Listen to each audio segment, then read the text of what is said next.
एक राज्य के राजा की यह आदत थी कि वह अक्सर भेष बदलकर अपने राज्य में घूमा करता था, ताकि वह अपने प्रजा की असली जरूरतों के बारे में जान सके और राज्य में चल रहे गलत कामों व सुरक्षा की स्थिति की जानकारी हासिल कर सके। ऐसे ही एक दिन अपने मंत्री के साथ भेष बदलकर घूमते हुए राजा अपने राज्य के अंतिम छोर तक पहुंच जाता है। वहां पहुंचकर राजा एक बहुत ही चौंका देने वाली घटना देखता है। वह देखता है कि एक इंसान सड़क के बीचों बीच लेटा हुआ है, लेकिन कोई भी उसकी मदद नहीं कर रहा।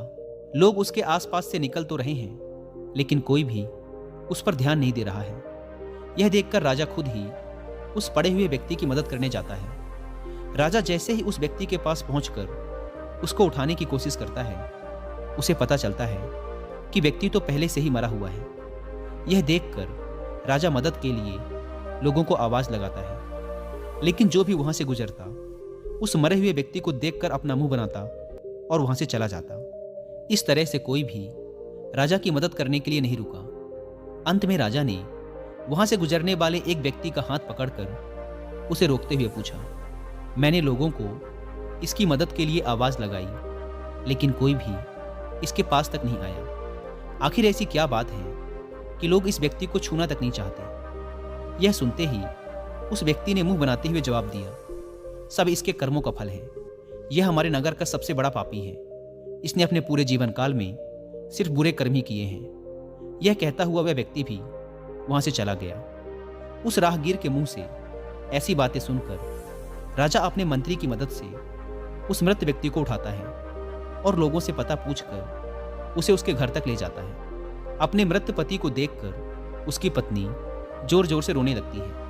तभी थोड़ी देर बाद राजा उसकी पत्नी से लोगों का उसके पति के प्रति जो व्यवहार था उसके बारे में बताता है, जो उसने सड़क पर देखा था।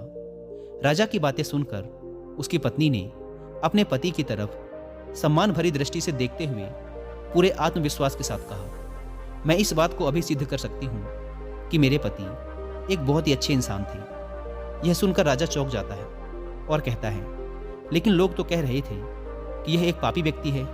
यहाँ तक कि लोग इससे इतनी नफरत करते थे कि वो इसके मृत शरीर को छूने तक को भी तैयार नहीं है।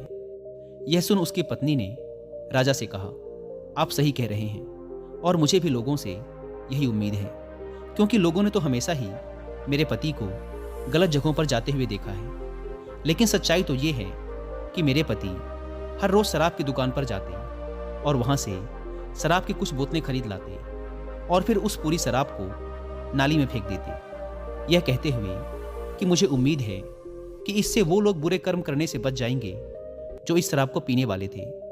फिर उसके बाद रात में मेरे पति उन स्त्रियों के पास जाते जो देह व्यापार करके अपना जीवन यापन करती हैं। उनमें से कुछ स्त्रियों को वो पूरे रात की कीमत देकर उन्हें दरवाज़ा बंद कर लेने के लिए कहते, जिससे कम से कम उस रात तो उनके पास कोई न जाए। उसके बाद वो घर वापस आते और भगवान का धन्यवाद अदा करते कि उनकी कृपा से आज वो कुछ औरतों पर हो रहे अत्याचार को कम कर सके और कुछ जवान लड़कों को गलत कर्म करने से रोक सके।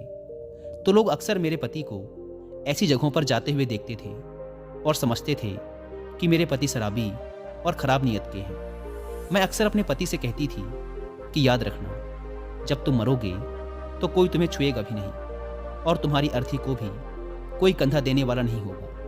मेरी इस बात पर अक्सर मेरे पति हंस देते और कहते, तुम देखना, मेरी अंतिम यात्रा पर स्वयं राजा और इस शहर के सबसे बड़े और सम्मानित लोग मेरी अर्थी को कंधा देंगे और मेरी अंतिम क्रियाकर्म को पूरा करेंगे। उसकी पत्नी के मुंह से ऐसी बातें सुनकर राजा के आंखों में आंसू आ गए और उसने कहा, मैं ही इस राज्य का राजा हूँ और कल सुबह मैं और मेरे मंत्री इसकी आखिरी यात्रा पर इसकी अर्थी को कंधा देंगे और इसका अंतिम संस्कार करेंगे। हम भी अक्सर यही सोचते हैं कि लोग क्या कहेंगे, और अपनी इस सोच की वजह से हम कभी भी वो नहीं कर पाते जो हम करना चाहते हैं, जिसे करने से सच में हमें खुशी मिलती है। तो इस कहानी से हमें यही सीख मिलती है कि लोग क्या कहेंगे, इस बात की परवाह किए बिना हमें वो करना चाहिए जो करना सही है, जिसे करने से